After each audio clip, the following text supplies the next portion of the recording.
Bonjour, ravi de vous accueillir dans cette nouvelle vidéo pour vous parler de la peur, la comprendre et aussi comment s'en libérer. Vous avez vu dans ma dernière vidéo, j'ai parlé de la peur au niveau collectif, la peur qui peut engendrer le totalitarisme comme on le voit aujourd'hui, la peur qui fait qu'on va suivre avec docilité, avec lâcheté pour une grande partie de la population et ce qui va faire en sorte que des psychopathes peuvent prendre le pouvoir dans toute société humaine. C'est un peu l'histoire de l'humanité. Aujourd'hui dans cette vidéo, je voudrais vous parler de la peur à un niveau plus individuel et aussi comprendre pourquoi nous avons peur et d'où vient la peur. Alors vous savez, en tant que thérapeute, c'est vraiment, finalement on pourrait dire, le but de la thérapie, c'est de se libérer des peurs. Parce qu'en fait la peur, comme je l'avais dit dans la dernière vidéo, c'est le plus grand ennemi de l'humanité. C'est également évidemment le plus grand ennemi de l'humain en tant qu'individu. La peur fait qu'on va faire des mauvais choix de vie. Par peur, on va choisir des voies qui ne nous conviennent pas. On va tomber dans des voies de garage en fait. On va par peur, par manque de confiance, puisque la peur engendre le manque de confiance, on va choisir des situations de vie qui vont aller à l'encontre de notre être profond souvent. On va pas oser faire des choses qui nous conviennent et on va se retrouver dans des tensions incroyables, que ce soit au niveau professionnel ou avec nos enfants ou avec au niveau affectif, au niveau amoureux. Le fait d'être dans la peur va engendrer beaucoup de tensions, beaucoup de frustration et beaucoup d'autres émotions. Ça peut tomber sur la dépression, de la tristesse, ça peut tomber sur de la colère. Tout ça parce qu'il y a de la peur de manquer, la peur de perdre. La peur, en fait, elle a plusieurs causes. Je voudrais voir dans cette vidéo avec vous qu'il y a fondamentalement, selon moi, 3 causes à la peur. Et donc je prépare aussi une formation pour se libérer des crises d'angoisse, des crises de panique, se libérer de la peur en général, parce que c'est vraiment un fléau très répandu depuis la nuit des temps. La peur est ce qui nous empêche d'être nous-mêmes. Et donc je prépare une formation sur ce sujet qui n'est pas encore faite, mais si ça vous intéresse, vous pouvez laisser, je mettrai un petit lien en dessous de la vidéo, vous pouvez vous inscrire sur le lien et vous serez informé dès que la formation sortira. Ce sera ce mois-ci, je pense, au moment où je tourne cette vidéo, bien sûr. Alors d'où vient la peur ? Eh bien, selon moi, elle vient de 3 causes. La première cause, c'est le mental, évidemment, parce que vous vous rendez compte qu'en fait, la peur, c'est un phénomène qui est purement mental. La peur est mentale. En fait, la peur est un point de vue sur ce qui se passe. C'est une façon de voir les choses, c'est un point de vue. C'est une rumination, c'est une cogitation, c'est une analyse, c'est une anticipation, c'est un jugement. C'est mental sur la situation que nous vivons ou la situation que nous anticipons. La peur est toujours liée au futur, évidemment. La tristesse va plutôt être liée au passé. La peur, elle, va être reliée au futur. Ça veut dire qu'on anticipe une situation, on se fait des films, littéralement, on se fait des films mentaux sur ce qui risque d'arriver et ça déclenche dans notre corps de la peur. Mais donc la peur est avant tout mentale et on le sait que les neurosciences nous ont appris que nous avons plus ou moins, on va dire, plus ou moins, c'est un chiffre qui a été donné en neurosciences, 60 000 pensées par jour et grosso modo, il faut savoir quand même que 90% d'entre elles vont être les mêmes que la veille. Donc c'est souvent les mêmes pensées qu'on a jour en jour, avec un peu de changement parfois. Et dans ces mêmes pensées, il y a 80% d'entre elles qui sont, entre guillemets, négatives, c'est-à-dire qu'elles sont orientées vers ce qui nous fait peur, ou ce qui nous rend triste, ou ce qui nous met en colère. Et donc la peur est vraiment entretenue par un mécanisme mental. Le mental, c'est une machine à créer des problèmes, et c'est également très utile parce que, imagine dans un contexte primitif pour nos ancêtres, le mental était très important pour pouvoir anticiper les dangers, pour pouvoir survivre. Il fallait pouvoir anticiper les prédateurs, les dangers possibles. Dans un monde où on pouvait mourir à chaque coin de rue ou dans la jungle, il fallait tout le temps avoir un mental entre guillemets négatif pour pouvoir justement faire face et l'anticiper. L'anticipation, c'est une clé pour survivre. Mais donc nous sommes restés avec cette habitude collective de penser négativement, de voir le mal partout, d'anticiper tous les scénarios catastrophes. Et évidemment, ça engendre dans notre corps beaucoup de tensions. Donc évidemment, c'est quoi la solution quand on voit cette première cause qui est que la peur est mentale?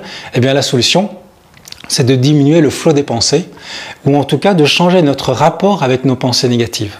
De les voir pour ce qu'elles sont, c'est-à-dire des phénomènes impermanents qui nous traversent, de les voir pour ce qu'elles sont, c'est-à-dire aussi des films, et on peut jouer avec en augmentant, en dramatisant encore plus ces pensées pour qu'elles deviennent absurdes, ou alors on peut essayer d'avoir des pensées beaucoup plus rationnelles et beaucoup plus constructives. On va parler de la pensée positive. Mais au-delà de ça, ce qui est aussi très intéressant à faire, c'est d'apprendre, et ça s'apprend quand tout va bien. Quand on est dans la peur, c'est très difficile à faire ça, mais quand tout va bien, c'est de s'entraîner à méditer, tout simplement, à méditer sur la pleine présence, la pleine attention, la pleine conscience. Donc c'est s'entraîner à retourner dans le présent. Parce que s'il y a un vrai danger, imaginez vous avez un ours qui vous court dessus, j'en sais rien, vous êtes agressé dans la rue. En fait, d'un point de vue physiologique, vous avez des hormones qui viennent dans votre corps pour être prêt à fuir. La peur ne vient que parce que vous commencez à anticiper que vous allez être agressé. Là, la peur arrive. Mais au moment même où vous êtes dans la situation, vous devez vous battre, vous devez fuir, il n'y a pas forcément la peur, c'est juste la réaction physique. La peur est quelque chose qui va être rajouté au niveau mental en disant « mais là, je vais peut-être me faire tuer, là, il va peut-être se passer ça, peut-être se passer ça ». Donc, en fait, on anticipe. Donc, la peur est vraiment mentale et on sait que 80% de nos films négatifs sur le futur ne se produisent pas. On le voit d'ailleurs avec cette crise, on est dans des peurs incroyables aussi. Il faut revenir à la raison, il faut revenir dans le présent. Alors c'est bien d'avoir une pensée sur le futur pour l'anticiper, évidemment, moi j'aime bien faire ça aussi, mais c'est important que ça reste rationnel et souvent, vous l'avez remarqué, si vous avez des crises d'angoisse, des crises d'anxiété, ça devient complètement irrationnel. Notamment ceux qui ont des phobies le savent très bien, c'est complètement irrationnel. Donc ce qui est important, c'est au niveau de cette première cause qui est que la peur est mentale, c'est de revenir totalement dans le présent. Et notamment, ce que vous pouvez faire, je donnerai beaucoup d'astuces, beaucoup de stratégies dans la formation, mais quelque chose de très simple que vous pouvez déjà faire, c'est très simple, c'est de bon sens, c'est de se concentrer sur le corps. Notamment, vous pouvez vous concentrer sur la respiration. Et ce que vous pouvez faire notamment, c'est d'apprendre à respirer en pleine conscience. Parce qu'évidemment, quand on a peur, qu'est-ce qui se passe ? Eh bien, on respire très très mal. Et j'en arrive à ma deuxième cause. La deuxième cause de la peur, c'est le corps. Le corps qui enregistre en lui des mémoires, on pourrait dire des mémoires corporelles, ou des mémoires cellulaires si vous voulez. En fait, ça se passe sans doute dans les fascias, ou enfin on ne sait pas trop, ça reste encore à l'étude, tout ça au niveau scientifique, mais notre corps a engendré en lui de la peur. Il a des mémoires de la peur. Il y a en nous, dans notre corps, ce qu'on appelle ça l'inconscient, des mémoires qui vont se réactiver parce qu'il y a un événement qui se produit. Dans le cas des phobies, c'est flagrant. Vous avez dans votre passé vécu quelque chose de violent ou de dramatique, alors en présence par exemple d'une voiture rouge ou d'un ascenseur ou d'un hôpital. Eh bien, chaque fois, vous êtes calme maintenant, mais chaque fois que vous voyez un hôpital ou un ascenseur, une voiture rouge qui apparaît, comme exemple ou n'importe quoi d'autre, c'est le corps qui réactive la peur. Il n'y a pas eu de pensée consciente. Parfois même, on ne sait même pas pourquoi on a cette phobie. On a peur d'une phobie des araignées ou une phobie de je ne sais pas quoi. Parfois on s'en souvient, mais parfois on ne s'en souvient pas. Mais le corps s'en souvient. Et le corps va donc, au-delà de la conscience, il va un peu court-circuiter la conscience, qui veut être positive, mais c'est plus fort que nous. Vous avez déjà essayé de calmer quelqu'un dans un avion qui a peur de prendre l'avion, en essayant d'être rationnel avec lui, en lui expliquant qu'en fait, statistiquement, on n'a pas beaucoup moins de chances de mourir dans un avion que partout ailleurs, dans une voiture ou ailleurs, ou d'avoir un accident de voiture sur la route. Même si les gens le savent, ils ont quand même peur. Vous voyez, ça court-circuite la conscience en fait. Et donc, qu'est-ce qu'il faut faire dans ce cas-là ? C'est travailler sur le corps, c'est travailler sur l'inconscient. Donc ça, c'est ce que je pratique donc, comme métier. Vous savez, je suis hypnothérapeute, je travaille sur l'hypnose pour aller reprogrammer l'inconscient. C'est très utile notamment pour les phobies, mais également pour tous les traumatismes qui vont engendrer des symptômes de stress post-traumatique qui s'apparentent donc à des réactions comme ça illogiques, irrationnelles, de peur, de tension extrême, alors que d'un point de vue tout à fait logique, rationnel, il n'y a pas de souci. Donc la peur est enregistrée également, pas que au niveau mental, mais également dans le corps. Et donc ce que vous pouvez faire dans ce cas-là, c'est revenir de nouveau à la respiration. Il y a beaucoup d'autres astuces, il y a de la reprogrammation à faire sur les événements sources qui ont causé ces peurs. Mais ce qu'on peut faire très simplement, c'est calmer le corps, le corps, l'inconscient qui est très agité, en changeant notre rythme respiratoire, et en adoptant une respiration très très lente. Parce que quand on est dans la peur, on est très agité et on respire très vite et on respire très peu d'ailleurs. Il y a très peu d'oxygène, on se demande à tel point qu'on se demande comment est-ce qu'on peut survivre avec aussi peu d'oxygène. Si en plus vous avez un masque dessus, c'est encore pire. Imaginons sans masque, on enlève cette folie. Vous avez très peu d'oxygène parce que vous respirez très très peu. Vous retenez en fait, vous êtes en état de tension. Quand on a peur, on respire très mal. Et donc il y a même des gens qui s'évanouissent. Et ils vont penser que voilà, ils ont des gros problèmes de santé. En fait, c'est simplement parce qu'ils ne respirent pas assez. Et donc, si vous adoptez une respiration qui est beaucoup plus lente et beaucoup plus profonde, donc vous inspirez lentement par le nez, vous expirez lentement par la bouche. Moi, je propose ça à tous mes clients qui sont dans des dynamiques de peur, d'angoisse, de panique. c'est d'abord d'apprendre à bien respirer de manière générale quand tout va bien, respirer lentement, régulièrement dans la journée pour amener beaucoup plus d'oxygène dans le corps. Et puis en moment de panique, en moment de peur, d'anxiété, c'est bien d'adopter cette respiration de manière consciente parce que ça va donner un signe complètement différent au corps qui lui est en état de stress lié à des souvenirs du passé qui ont été déclenchés par un événement du présent. Et le fait d'adopter cette respiration, par la physiologie, vous allez modifier votre état. Vous allez amener de l'oxygène, certes, mais en plus, le fait de respirer lentement, qu'est-ce que ça va faire? Ça va contribuer à ralentir le flot des pensées qui est très très rapide. Très très rapide quand on a peur, on n'arrête pas de... Voilà, on est en mode vraiment des pensées en arborescence permanente. Donc il faut vraiment calmer ce mental en revenant dans le corps et dans le corps, adopter un rythme beaucoup plus lent, beaucoup plus lent, beaucoup plus lent. Ça, c'est donc une autre technique que vous pouvez utiliser. Et puis il y a une troisième cause de la peur, et j'en termine avec celle-ci, c'est que la peur c'est non seulement mental, la peur c'est également corporelle, la mémoire corporelle, la mémoire du passé, même des choses, je vois avec mes patients, mes clients qui sont parfois très âgés, quelque chose qu'ils ont vécu quand ils avaient 5 ans alors qu'aujourd'hui ils ont peut-être 60, 70 ans, 70 ans, eh bien ça se réactive. Parce que ça n'a pas été réglé. Dans le corps, la mémoire est toujours là, vous voyez. C'est pour ça que l'hypnose est très utile, notamment pour travailler sur le traumatisme. Alors donc la deuxième cause, c'est le corps. Et la troisième cause, c'est quoi? Eh bien, la troisième cause, c'est à la fois le mental et le corps, enfin le mental inconscient et le corps. C'est-à-dire que la troisième cause, c'est une déconnexion de notre véritable nature. De notre véritable nature. C'est-à-dire qu'en fait, notre véritable nature, vous avez vu, j'en parle beaucoup dans la vidéo et vous le savez, notre véritable nature, c'est l'amour. Vous savez que votre véritable nature, c'est l'amour, vous le savez au fond de vous.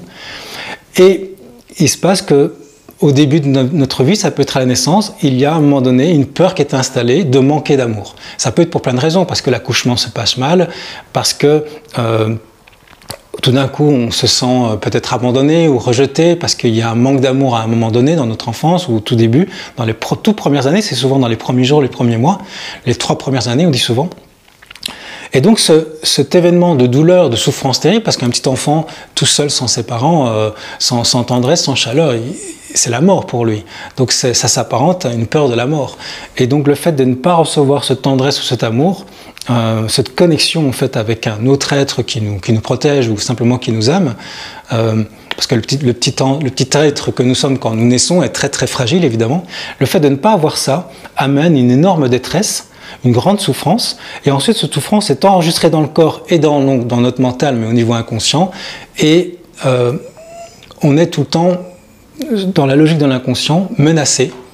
On vit sous menace de revivre ça, et donc on va essayer de posséder.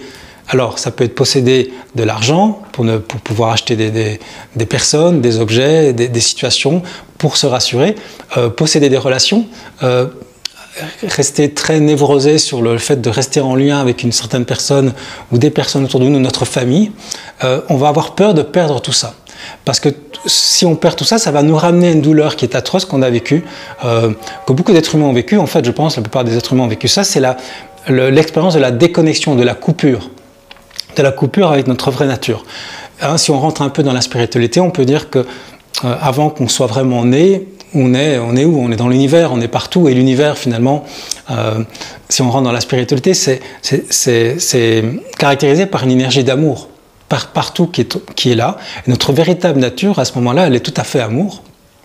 Et puis quand on vit cette expérience humaine, tout d'un coup on se retrouve dans un corps qui est limité, et qui est séparé des autres, alors que quand on n'est pas encore né, on est dans l'unité, on est dans la non-séparation, on est dans la non-dualité, comme on dit aussi.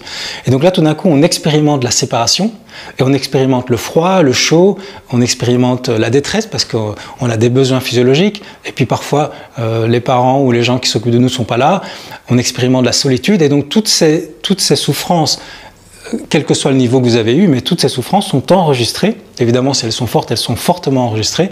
Plus il y a de l'émotion, plus l'enregistrement est fort. Hein, rappelez-vous le 11 septembre, qu'est-ce que vous faisiez le 11 septembre 2001? Tout le monde le sait, parce que, mais pas le 10, mais pas le 12, mais le 11, et pas le 8 non plus, ni le 7. C'est que le 11, il y a eu une telle émotion que vous l'avez enregistrée. Et bien c'est pareil ici. Cette souffrance, si elle a été forte, elle a été fortement enregistrée. Et donc c'est une troisième cause de la peur aujourd'hui, c'est que on va avoir peur ensuite par conséquence de perdre des avantages, des personnes. On a peur de vieillir parce qu'on a peur de se retrouver seul, parce que cette peur de vieillir ou cette peur de la solitude ou cette peur d'être quitté ou cette peur que nos enfants partent après avec le temps, parce que les enfants nous quittent toujours à un moment donné, toutes ces peurs nous ramènent en fait à une peur de la mort. Vu ce que je viens d'expliquer, c'est-à-dire une douleur terrible qu'on a vécue et qui n'est pas réparée. Chez la plupart des êtres humains, cette douleur de la séparation n'est toujours pas réparée. Cette douleur de la séparation engendre une douleur qui est liée au non-amour. Il n'y a plus d'amour. Alors on va essayer de trouver de l'amour autour de nous et on va parfois avoir des comportements qui vont essayer de pallier à ça, comme se ruer sur la nourriture par exemple, se ruer sur d'autres émotions, de la drogue, parce qu'en fait ça nous remplit ce vide intérieur. Vous voyez, il y a un vide d'amour et on a besoin de remplir ce vide et c'est tout à fait humain, c'est normal, puisque notre vraie nature est l'amour. Et donc on va essayer de trouver à travers des personnes ce qui en fait est notre nature véritable, l'amour. Et donc on a cette peur permanente, donc il faut aussi travailler à ce niveau-là. Donc vous voyez, il faut à la fois travailler au niveau du mental, puisque la peur est mentale, elle est générée par le mental en permanence. Donc il faut calmer ce mental, le rationaliser, avoir une pensée constructive et surtout pouvoir arrêter d'être dans la pensée en permanence. Ensuite, la peur, elle est dans le corps et là, on a vu que c'est important de pouvoir calmer le corps également. Il y a beaucoup de stratégies qui existent. Et enfin, la peur, elle a une dimension beaucoup plus spirituelle. Elle est liée plus à une déconnexion de notre vraie nature, qui est l'amour. Et donc, c'est pour ça qu'on n'est jamais vraiment tranquille. Et le jour où on arrive à tranquilliser, à revenir à notre vraie nature, eh bien, le corps se calme, le mental se calme et tout devient plus facile. C'est ce qu'on appelle aussi l'éveil spirituel. Alors, si ça vous intéresse, si vous êtes dans le cas, comme beaucoup de personnes qui vivent des peurs, des crises de panique, des crises d'angoisse, de l'anxiété permanente, un fond d'anxiété comme ça, eh bien, vous pouvez donc cliquer sur le lien qui est en dessous de la vidéo. Je n'ai pas encore fait la formation, mais je vais la faire bientôt. Et donc, vous serez comme ça informé de cette formation qui sortira. Donc, j'espère que ces informations vous seront utiles. Je vous invite chaque fois, pour terminer, que la peur arrive, c'est d'accueillir la sensation. J'avais fait des vidéos sur le sujet. Plutôt que de lutter mentalement en rajoutant négativement, en essayant de rationaliser alors qu'on n'y croit pas vraiment, d'essayer d'être positif alors qu'on n'y croit pas vraiment, plutôt que d'essayer de se distraire alors que la peur est dans le corps, c'est simplement tout arrêter, fermer les yeux et accueillir la sensation de peur qui vient donc de très loin parfois comme l'expliquais, qui vient d'un événement d'abord extérieur mais ensuite qui vient de très très loin. La peur est très forte. C'est de l'accueillir en pleine conscience, avec une pleine attention sur les sensations qui se produisent dans le corps quand vous avez peur. Et si vous faites ça aussi, eh bien vous allez voir que la peur, c'est comme une vague qui monte et puis qui va descendre. Pourquoi? Parce qu'elle n'est plus alimentée par le mental. Et quand vous faites ces respirations que je propose de faire aussi, qui sont de respirer calmement, tranquillement, normalement, et même un peu plus lentement que d'habitude d'ailleurs, parce que souvent on respire un peu vite, parce qu'on est tout le temps un peu sous tension, on respire tranquillement, eh bien en fait les sensations de peur qui sont donc créées par une illusion, la peur est un point de vue, je le rappelle, que ce soit mental ou même la troisième cause que je viens d'expliquer, c'est quand même un point de vue sur le fait qu'on se sent déconnecté, aliéné, il n'y a plus de lien, on est coupé des autres, c'est la peur de mourir, et c'est un point de vue, c'est une façon fausse, c'est une illusion de voir les choses, mais c'est quelque chose qu'on a vécu. Et donc accueillir ces sensations avec calme, avec bienveillance pour son corps, et vous pouvez aussi, comme j'avais montré dans une vidéo, je termine avec ça, mettre votre main ici, une main ici sur la poitrine, sur les deux cerveaux émotionnels, le ventre, le cœur. Il y a des neurones dans le cœur aussi, des neurones dans le ventre, 200 millions, 40 000. Et puis il y en a beaucoup dans la tête, un peu. C'est bien de redescendre dans le corps et d'apporter simplement un contact à notre corps qui a peut-être été dans notre passé sous stress parce qu'il n'avait pas cette chaleur humaine dont il avait besoin. Donc je vous invite à faire cette pratique-là également. J'avais fait une vidéo, je vais la mettre aussi en lien en dessous de la vidéo pour accueillir les sensations. Donc j'ai appelé ça aussi la régulation faciale émotionnelle. Je vous mets le lien en dessous. Et puis je vous invite à, chaque fois qu'il y a des sensations de peur dans votre vie, et j'en ai aussi, eh bien c'est de les accueillir. Et puis alors ça va passer beaucoup plus vite parce que vous ne l'alimentez pas. Et plus on fait ça, plus on est dans l'accueil, plus ces peurs peuvent s'espacer ou être moins fortes. Et parfois, il peut être plus fortes, mais chaque fois qu'on va les accueillir, on va grandir. C'est notre plus grand défi en tant qu'être humain et en tant qu'humanité. Voilà, au plaisir de vous retrouver dans une prochaine vidéo. Nos cœurs vibrent, nous allons vivre.